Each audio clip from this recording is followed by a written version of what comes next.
Welcome back.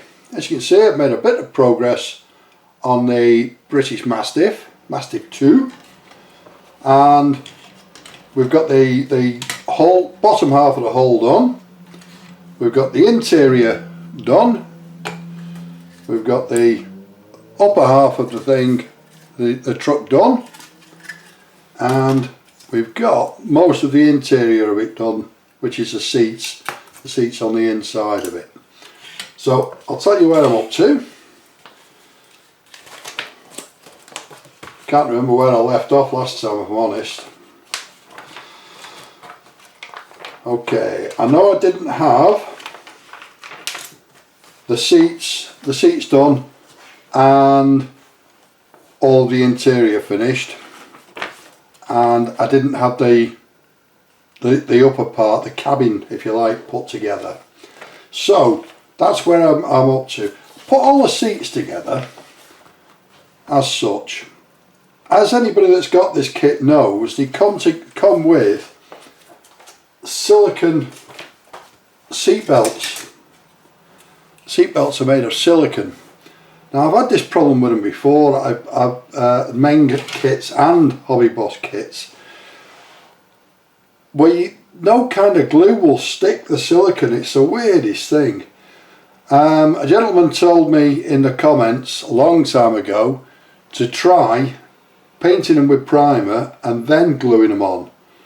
So I tried that. I was really hopeful that it would work, and it was a complete fail. It just didn't work. So what I've done is I've thrown them in the bin in a feet of peak, and I've made my own. Nobody's actually going to climb in the back of this to have a look at it, so I think they'll be alright. And what they are, I've cut thin strips of 0.5mm PVC plastic. I buy it in sheets. I'm sure that most of you have seen this stuff. Buy it in sheets of varying thicknesses, and it's really quite good, to be fair. It's let's get a piece out.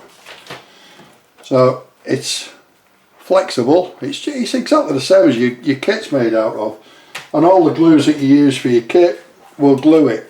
It's not bad stuff at all. So I've cut little thin strips which were exactly the same size as the silicone ones. These I punched out of little lead strips that I have, and used a centre a hole punch to punch them out and glued them on. They're little pieces of lead. If you don't like handling lead, use a piece of plastic. It's no hassle, is it? So I've put those on, and when it's all painted, I don't think you'll see any difference between those and the ones that came with the kit. Not quite as detailed, obviously. The two on the driver's seat are slightly different. I had to make those in 3 or 4 pieces. They almost blend in, don't they, there? But you could just about see them. And I've put a little bit of detail on them.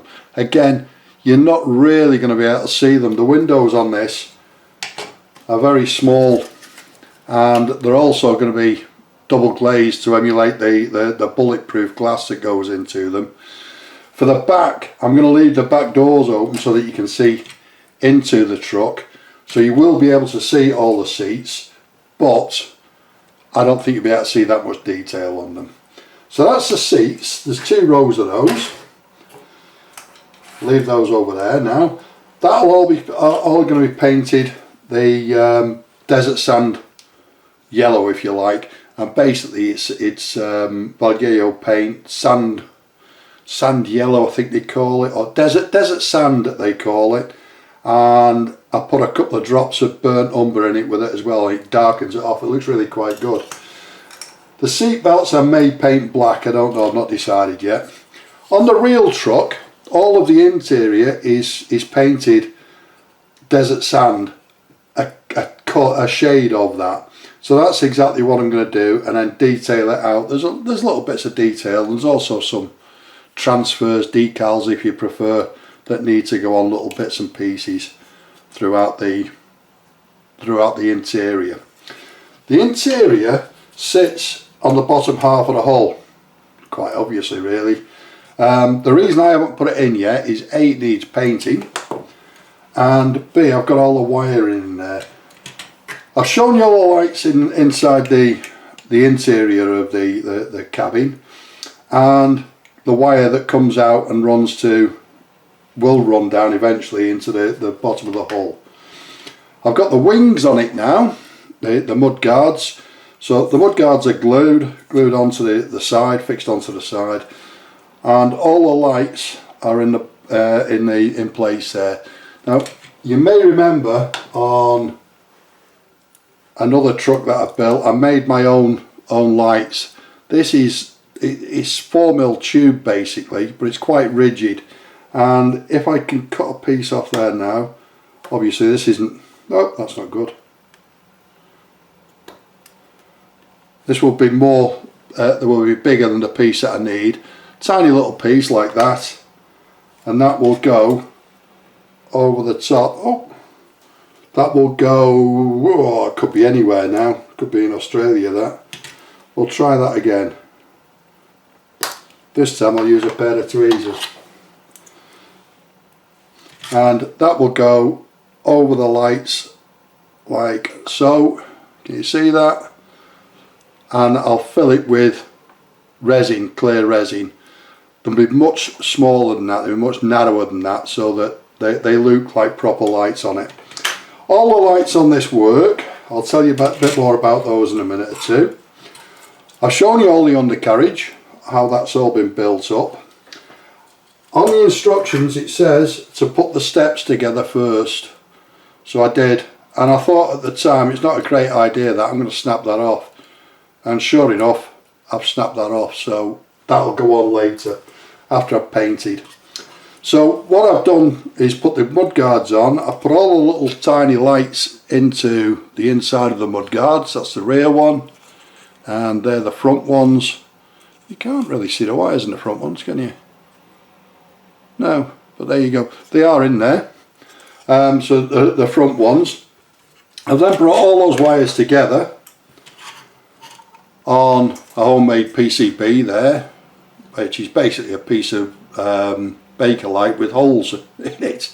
So all the wires come together there. They then go through the hull and down into the wheel arch, and these connectors are called JST connectors. I'm not going to pull that out, it's tight. It's very tight. And they go into the connectors. What I'm going to do on this one is these wires, these wires will go right through the base that I'm putting, the stand that I'm going to put it on, and then the electronics to drive the lights will go outside the vehicle, so that it will be completely different to what I've done in the past. So that's that. These JST connectors are these. You've seen them, see them all over the place, and they're just little connectors. You put the little piece on the end of the wire and then push it into the connector block, and hopefully it all stays together. The way to connect the little brass piece on the end, I've tried it with all sorts. In the end I bought one of these meaty looking things, but that fastens them up completely and professionally. They're really good. Wasn't the cheapest thing in the world, but it certainly does the job. So that's that. So all those wires will join together and come down here. I'll show you the lights working while I'm at it. I'm going to make myself a new power supply because this one's a little bit bulky and unwieldy sometimes, but again it does the job. So put the connectors on there and turn it on, and absolutely nothing happens because I put the wire on the wrong way around. And there you go, all the lights. So the front lights are working there, very bright, aren't they?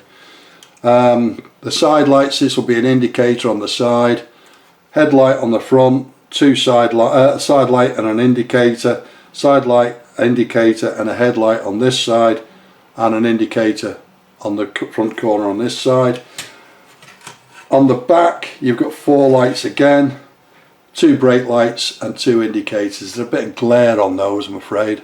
They are very bright until I get the actual coloured lights on them. They are very bright. So that's all the lights working on there. In the top of the cabin, we've got all the lights working on there. I'll just do that now. I don't think it was glued in the last time I showed it to you.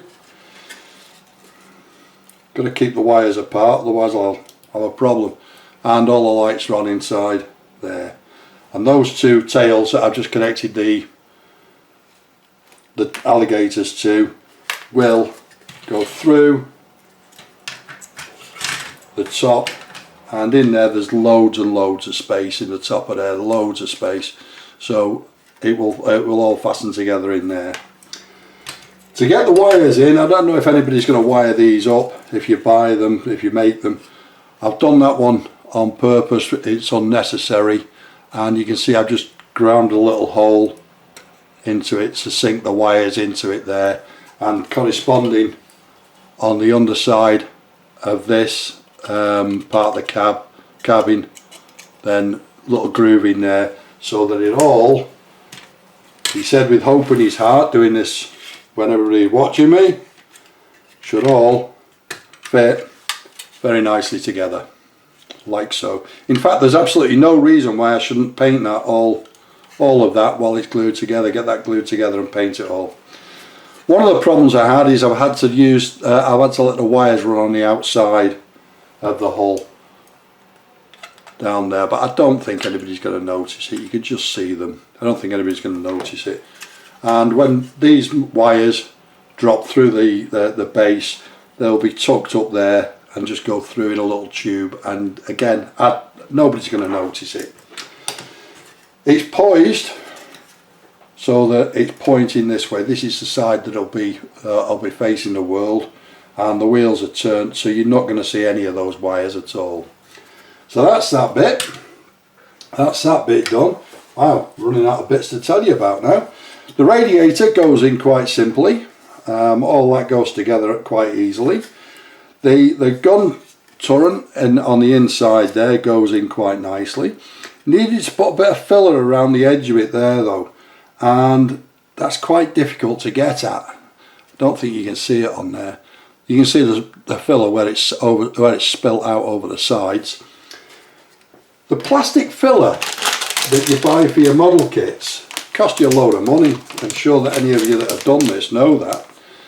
I bought this, and by complete accident, it's a repair paste for laminate flooring, and I fitted a new kitchen. We've just moved properties and we're in an apartment, a flat if you like, and I fitted a new kitchen a couple of months ago now, and I needed some grey filler to put in a couple of the joints on the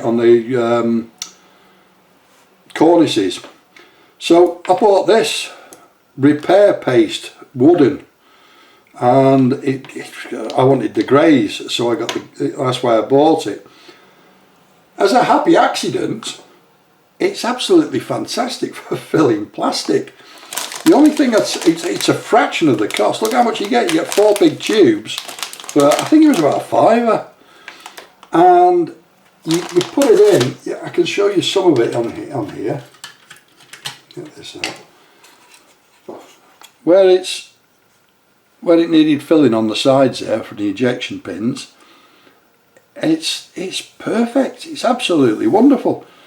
Put it in, sand it down, done, job done. It also, on here, round the edges of here, I put it in, put a little bit of water on the end of a cotton bud and just went round it, smoothed it out perfectly. It's really good stuff.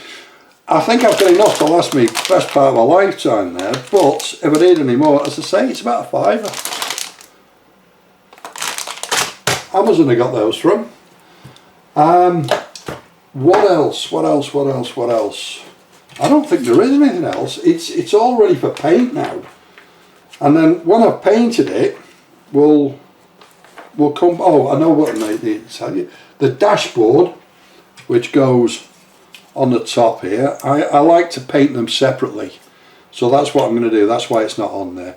So I'll paint that separately, then put the steering column in, and we'll be away with that. That's about it for the time being.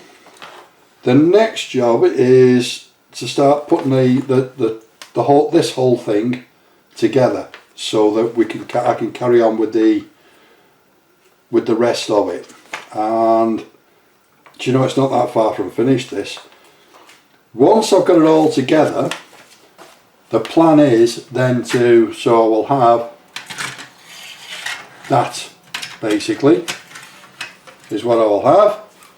And I'll paint the whole of the outside then. I'll put the windows and the doors on it, paint the whole of the outside, and then there's a ton of bar armour to go around the sides of it. If you've seen one of these in anywhere, you know there's a lot of bar armour on it. It goes right the way round.